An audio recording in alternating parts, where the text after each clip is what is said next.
Ofisi ya mukuru w'ihanga ejwekirwe omuramuzi Justice Judice Aroma atimuye nibo babire bari muri Kamwenge kugonjora enshonga z'amatakezi. Kubanga ntegedde bulijjo mbadde tewali nkayana.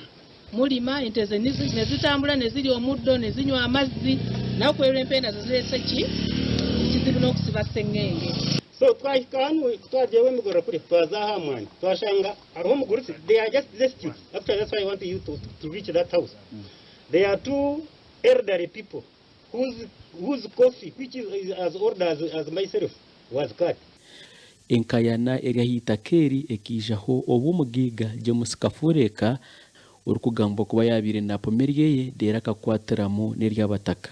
Justice Olama agizire ngo abataka hamwe n'abebembezi abarukutungwa kakumu nibo barye nyuma y'ubutikerezingana obugona.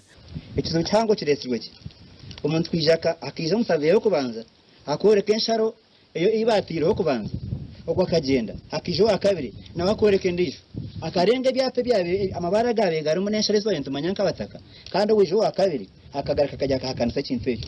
Itakeri obwahati riri omubuchweka bushatu harimo poroti namba 87 hamwe na poroti mwenda bakitabaruzo bwan kigambo ngo bakatahirira amakamushanju obabire ne bapoma itakari yabo erikugamba kuba niringana hika bena. Oba mumbanga mwaga tuyinza n'okusaba commissioner wa surveys atuwo mupunto okuva Entebbe.